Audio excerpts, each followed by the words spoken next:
A triste marca da pandemia. Goiás chega a 600 mil infectados pelo coronavírus. Os resultados dos testes para Covid revelam que a maioria dos idosos de um abrigo em Anápolis foi infectada pelo vírus. As vacinas perdidas em Paranaiguara. Investigação quer saber de quem foi a falha que provocou o superaquecimento do freezer onde estavam as doses. Em Rio Verde, mulher é arrastada por uma moto depois de sofrer um assalto. E é bom preparar o bolso.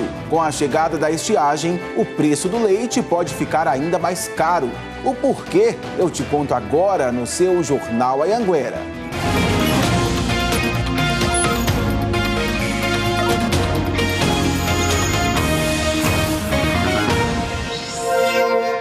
Olá, muito boa noite para você. Seja muito bem-vindo ao nosso J2 desta quarta-feira, agora 7h11.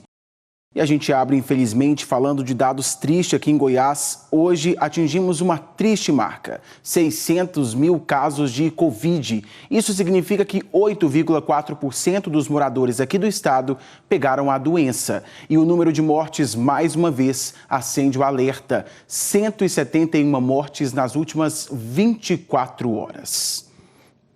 Um número assustador. Saíram os resultados dos testes para Covid dos idosos de um abrigo em Anápolis. Dos 80 internos, 66 foram infectados pelo vírus. Ao vivo, o repórter Bruno Mendes fala sobre esse surto no abrigo. Bruno, boa noite para você.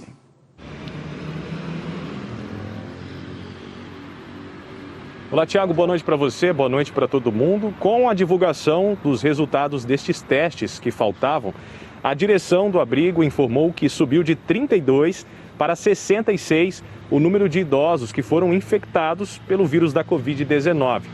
Subiu também o número de funcionários infectados. De 3 pulou para 8, mas nenhum dos funcionários tiveram sintomas da doença. Agora, Tiago, existe uma contradição em relação ao número de infectados. Isso porque a Secretaria Municipal de Saúde aqui de Anápolis informou que dos moradores do abrigo, 56 testes deram positivo, né, e não 66, como informou a direção. Agora, não existe contradição nenhuma em relação ao número de idosos que estão internados. Tanto a Secretaria quanto a direção informam que são 13 ainda idosos em unidades de saúde aqui da cidade de Anápolis. A Secretaria de Saúde também informou que segue acompanhando os 16 idosos que tiveram sintomas leves da doença e continuam sendo tratados e acompanhados lá mesmo no abrigo. A boa notícia em meio a tudo isso é que a dona Maria Conceição, a primeira vacinada no estado, o teste dela, Tiago, deu negativo. Ela está bem.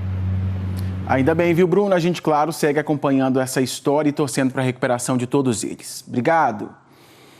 Uma análise das vacinas que ficaram armazenadas em um freezer que superaqueceu na cidade de Paranaiguara, ali no sul goiano, mostra que elas não servem mais para aplicação. A orientação foi do Ministério da Saúde, depois que mais de 2.100 doses de vacinas que estavam armazenadas em um freezer nesta unidade de saúde de Paranaiguara ficaram mais de 20 horas fora do resfriamento. Quase 900 delas eram contra a Covid-19. A temperatura chegou a 30 graus, enquanto o recomendado é entre 2 e 8 graus. O parecer da empresa que fez a manutenção no freezer indicou a falha de um fusível. O equipamento queimou e provocou o superaquecimento do aparelho em que estavam centenas de vacinas, tanto para a Covid-19 quanto para várias outras doenças, como gripe e sarampo. A gente não pode perder vacina, qualquer dose é dose, né? Uma dose é uma perda importante, né? Porque é uma situação que a gente está entrando numa possível terceira onda e isso é complicado. O superaquecimento do freezer foi no dia 15 de maio. Desde então, Polícia Civil e Ministério Público acompanham o caso para saber o que de fato causou a falha. Se foi uma falha humana, se foi uma falha mecânica, de repente uma forma de gestão, um erro na gestão de como o protocolo feito para manter essas vacinas na temperatura correta. A Câmara de Vereadores também abriu uma comissão de investigação especial para entender o que aconteceu. A comissão agora vai ouvir a gerente de vacinas, né, e a gerente do núcleo epidemiológico da cidade. Então são as duas pessoas responsáveis por lidar diretamente com o recebimento de doses, com a aplicação de doses. Na terça-feira, o município recebeu do estado 130 doses da vacina contra a Covid-19 para aplicação de reforço. quantidade bem menor do que a perdida. Foi enviada essas doses que chegaram ontem, as meninas já estão aplicando desde ontem, né? É na faixa de 60 anos, os acamados, porque nós estamos nessa fase da comorbidade e a gente espera que continue tudo normal. A perda das vacinas preocupa a população de Paranaiguara, cidade com pouco mais de 10 mil habitantes, que fica na região sul de Goiás. Eu só acho que vai fazer muita falta, né? Eu acho falta de responsabilidade também, né? Falta de atenção, né? Um aparelho elétrico devia ser mais bem instalado, mais bem corrigido, saber se tinha problema ou não. Até esta tarde, a Prefeitura de Paranaiguara disse que não tinha sido notificada pelo Ministério da Saúde sobre o descarte das vacinas, por isso ainda não informou como esse descarte vai acontecer e nem quando. Rio Verde, no sudoeste do estado, finalizou a vacinação dos servidores da educação, mas na sexta-feira será feita uma repescagem. Outras cidades também estão vacinando professores. Para o Fábio, abrir a porta da sala de aula ganhou gostinho de esperança. O professor do Instituto Federal Goiano recebeu a primeira dose da vacina na semana passada e já está pensando no retorno às atividades. Uma luz no fim do túnel. Mas a gente sabe também que nós temos alunos que são de grupo de risco. Na cidade, mais de 2 mil servidores das redes pública e particular de educação, de nível infantil até o superior, receberam a primeira dose que protege contra a Covid. Segundo a Secretaria de Saúde, aqui em Rio Verde, a meta de vacinação nesses profissionais ainda não foi atingida, porque cerca de 600 pessoas aguardam intervalo de imunização da gripe. Na próxima sexta-feira será feita uma repescagem e a expectativa é finalizar todo o grupo. Dentro do critério do Ministério da Saúde, o próximo grupo são os caminhoneiros, os trabalhadores do transporte coletivo. E a vacinação nos servidores da educação também avança para outras cidades. Itumbiara, no sul do estado, começou hoje por volta de meio-dia. Quase 500 doses foram aplicadas em professores e auxiliares. Aparecida de Goiânia também começou a vacinar servidores da educação com mais de 18 anos. Amanhã, a Aparecida de Goiânia já vai ampliar os grupos. Irá vacinar trabalhadores do transporte coletivo, de indústrias e limpeza urbana, além dos caminhoneiros.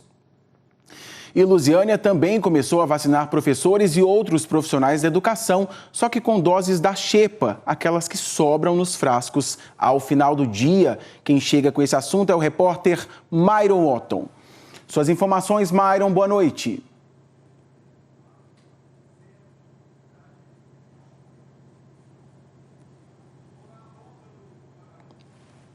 A gente não consegue comunicação com o Myron agora, ainda nessa edição ele volta para falar sobre essa vacinação dos professores lá em Lusiânia. E eu tenho informação aqui também que o governador do estado, Ronaldo Caiado, acabou de postar em uma rede social dizendo que mais vacinas a caminho. À 00:10 desta quinta-feira, chegam 19.980 unidades da Pfizer.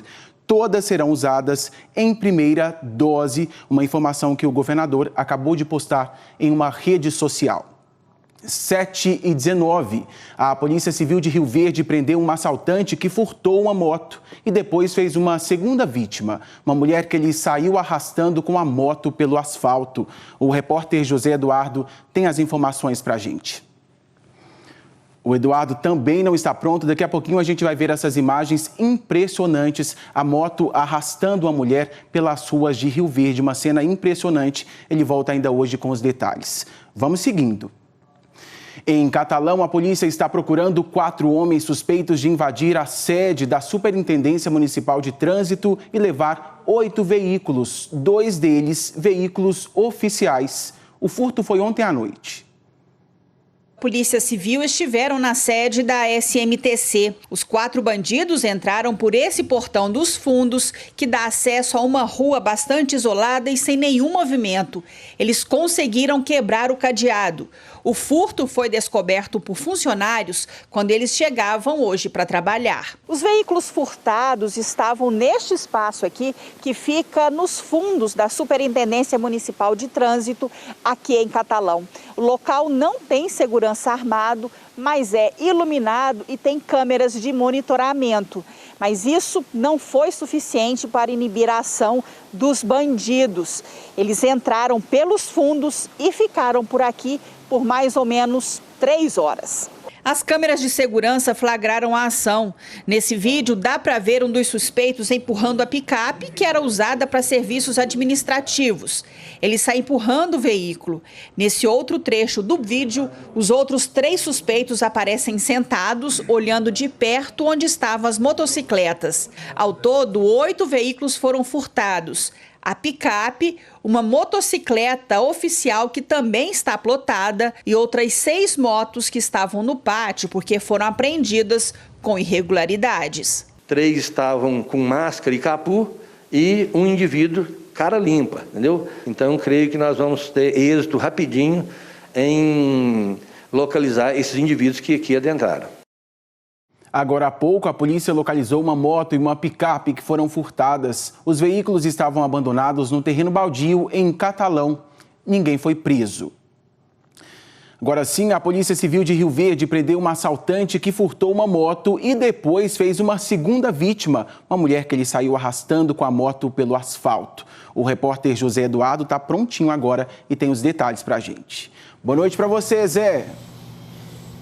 Oi, Tiago, boa noite para você e para todos. Agora sim, né? Essa mulher ficou bastante machucada, Tiago. Segundo a polícia, o homem de 31 anos, ele praticou 2 roubos contra 2 mulheres aqui na cidade no dia 9 de maio. Primeiro, ele roubou a moto de uma vítima e, na sequência, na mesma rua, tentou tirar a bolsa de uma outra mulher. É aí que a gente tem, né, a imagem do circuito de segurança, porque a bolsa dessa vítima ficou presa no relógio e, por isso, ela foi arrastada por cerca de 20 metros numa rua aqui da cidade. Esse caso foi registrado na delegacia e hoje foi cumprido o mandado de prisão preventiva contra esse suspeito. Ele foi preso em Tumbiara, lá na região sul do estado. Segundo a polícia, ele não tinha nenhuma passagem criminal. Há pouco eu gravei com o delegado que está responsável por esse caso. Nós vamos ver um trecho da entrevista. Provocando lesões corporais, trazendo a essa vítima intenso sofrimento também psicológico, motivo pelo qual foi possível a representação pela prisão preventiva, a decretação e hoje o cumprimento da prisão. Agora ele deve responder pelo crime de roubo. O que chama a atenção é a violência empregada nessa ação criminosa, né, Tiago? Felizmente, essa vítima está bem. Com você. Um absurdo tudo isso, triste também. Obrigado por sua participação, Zé. Bom trabalho para você. E em Jataí, 3 pessoas foram presas suspeitas de furtar fios de cobre e cabos de alumínio. Nem o estádio de futebol escapou da mira dos criminosos. Nesta foto, dá para ver o momento em que um dos suspeitos derrete os fios de cobre.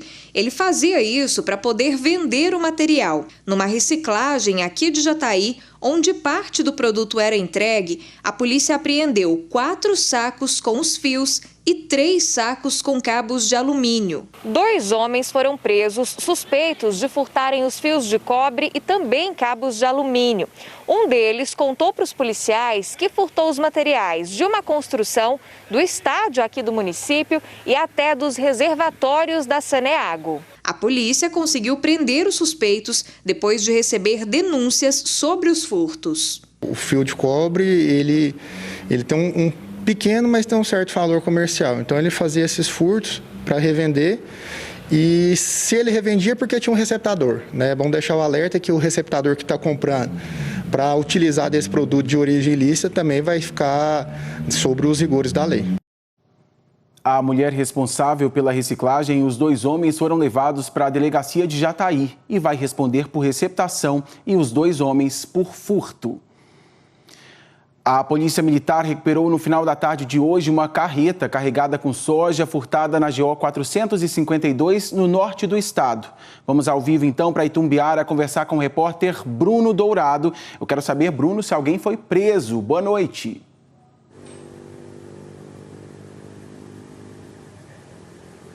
Fala, Tiago. Boa noite para você, para todo mundo que acompanha a gente no J2 de hoje. 4 pessoas foram presas pela Polícia Militar e já foram trazidas aqui para a Central de Flagrantes da Polícia Civil em Itumbiara. Tiago, olha, segundo a PM, esses 4 suspeitos fazem parte de uma quadrilha especializada em furtar e roubar cargas de soja, grãos como milho, sorgo em todo o estado de Goiás. Inclusive, a PM disse que essa carreta estava carregada com 60 toneladas de soja. Ela foi furtada num quiosque da GO 452 no norte do estado e foi recuperada no bairro Santa Rita, aqui em Itumbiara. Segundo os policiais, no momento que eles chegaram, os 4 homens estavam desativando o rastreador da carreta para dificultar, então, a localização dessa carga de soja. Segundo a PM, o policiamento está sendo reforçado para combater esse tipo de crime em todo o estado. Tiago, o dono dessa carga de soja, 60 toneladas de soja, já foi localizado. Ele é de Araguari, em Minas Gerais. Volto com você.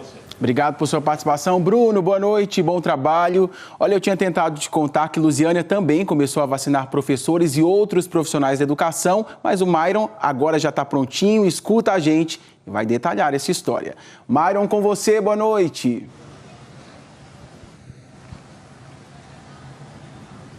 Muito boa noite, Tiago. Olha, esse cadastramento dos professores e demais funcionários da educação, ele começou ontem e hoje já são quase 700 inscritos. São servidores da área municipal da educação que se inscreveram no site da Prefeitura de Lusiânia. Só que essa inscrição ela continua nos próximos dias, tá bom? E qual vai ser o próximo passo? Ela vai receber uma ligação sempre no final do dia da Secretaria da Saúde, informando para qual unidade ela deve ir para receber a famosa dose da xepa, né? Que é aquela dose que sobra nos frascos que foram abertos ao longo do dia. A gente acompanhou essa vacinação no primeiro dia aqui em Lusiânia e você vai ouvir o que o professor Douglas Fernandes Oliveira, ele disse após receber a sua primeira dose. Estávamos ansiosos para poder retornar às atividades nas escolas, né? Que a gente, desde o ano passado, estamos sem os alunos na escola e é um momento muito gratificante, de honra e agradecer mesmo a oportunidade de poder receber essa vacina.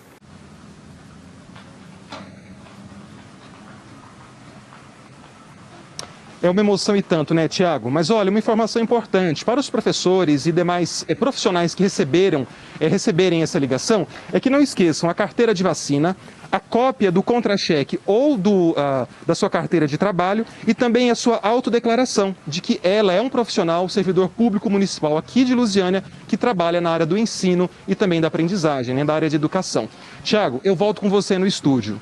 Obrigado por sua participação. Mairo Otton falando para a gente sobre a vacinação dos professores lá em Lusiânia. Obrigado, Otton. Até mais. E com a chegada da estiagem, mudar de assunto um pouco, o preço do leite, que já está nas alturas, pode ficar ainda mais caro. O custo da produção lá no campo aumentou e com as vacas dando menos leite nessa época, o consumidor não tem para onde fugir, não. O leite, como quase tudo no supermercado, ficou mais caro. Já percebeu, né? Aumentou demais. Encontramos o leite de caixinha de R$ 3,49 até R$ 4,79 na prateleira. O preço do leite aumentou quase 10% nos últimos 12 meses. E chegamos no período de seca. É quando o leite costuma alcançar os maiores preços. Pode vir mais aumento por aí, viu? Para entender, a gente veio direto na fonte. Nessa fazenda, a 30 quilômetros de Anápolis, são produzidos 400 litros de leite por dia, com ordenhas pela manhã e à tarde. O produtor diz que o custo triplicou no último ano. Já entra o custo de silagem nova, né? O custo de ração novo e você fica totalmente dependente dos produtos que você tem disponibilidade no mercado para usar para produzir leite. Agora, no período da seca, diminui a quantidade e a qualidade das pastagens. Aí o gado consome mais ração. Só que soja e milho, que são base da alimentação para o rebanho, estão lá em cima. E o custo de produção aumentou demais. Para se ter uma ideia, o saco de ração que custava R$ 35,00 nessa época no ano passado, agora não sai por menos de R$ 100,00. O presidente da Comissão de Gado Leiteiro da Federação de Agricultura e Pecuária de Goiás diz que já tem produtor de leite desistindo da atividade.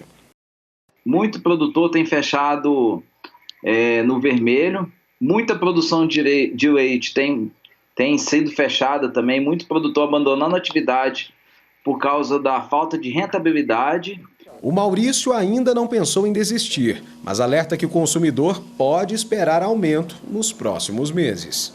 O produtor aqui, ele vai cada vez mais diminuir e saindo da atividade. Vai encarecer. Então esse mercado ele vai funcionar nesse formato. Deus do céu, 7h30, vamos para o intervalo. A seguir, o governo estadual anunciou um pacote de medidas para tentar evitar a falta de água em Goiás. De volta com o seu jornal Anhanguera, em Anápolis, a PM apreendeu uma cartela com mais de 100 micropontos de uma droga conhecida como 4K. A droga foi encontrada com um jovem no bairro Polo Centro, em Anápolis, e ficou conhecida por ser usada por presos. Segundo especialistas, essa droga sintética simula os efeitos da maconha, mas pode ser até 80 vezes mais potente. O jovem também estava com um tablete de maconha.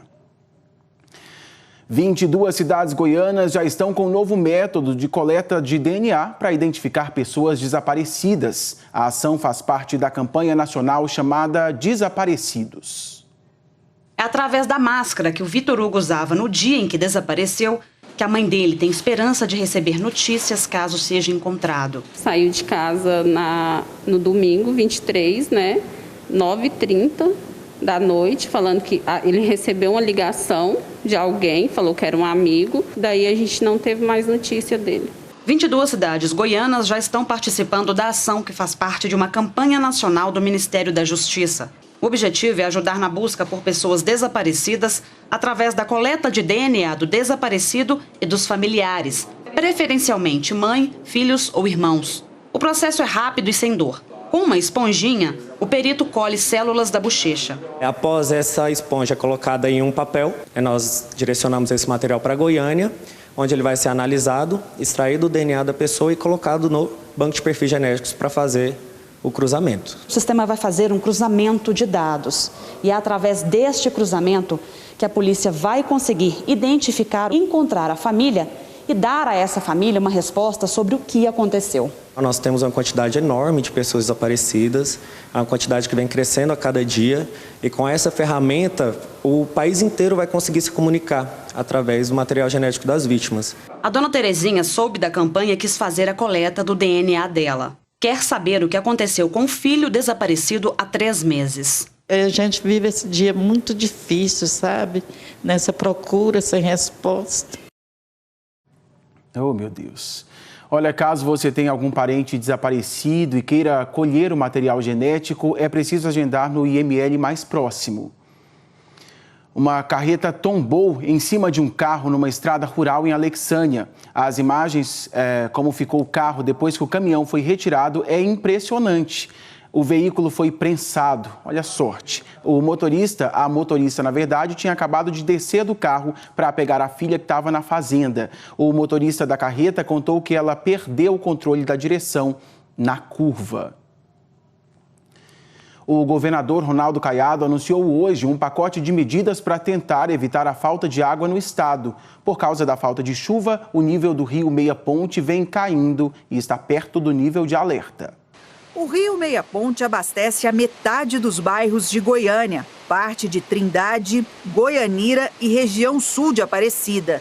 Neste momento, a vazão registrada no manancial está abaixo da média dos últimos 4 anos, na marca de 9.500 litros por segundo. Com esta vazão, o rio está no nível de atenção, bem próximo do nível de alerta. Há um mês não chove no alto do Meia Ponte e não há previsão de chuva para os próximos dias, segundo o Sistema de Meteorologia do Estado. Para enfrentar esse período de seca, que vai até o mês de outubro, o governo baixou um decreto com uma série de medidas, que pode reduzir ou até mesmo suspender a captação de água para atividades como agricultura e pecuária na bacia. Isso com o uso de tecnologia e monitoramento em tempo real do nível do rio.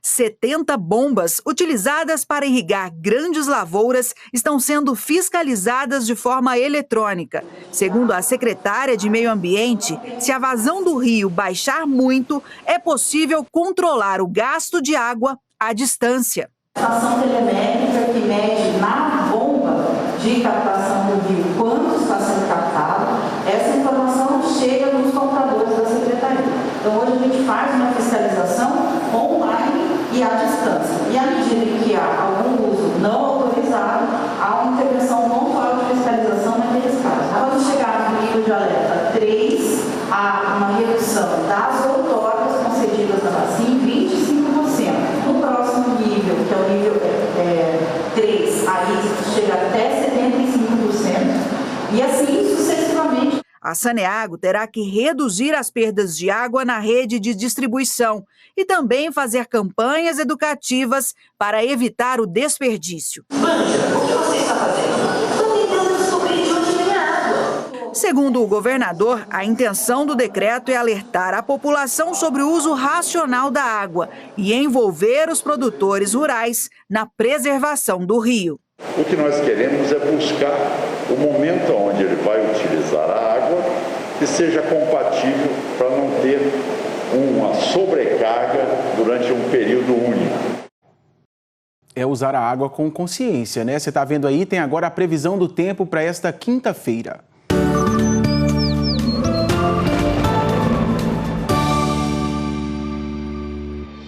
A manhã de quinta-feira vai ser mais fria e o sol aparece com mais força ao longo do dia. As regiões norte e oeste registram a temperatura mais alta, 36 de máxima e 18 de mínima.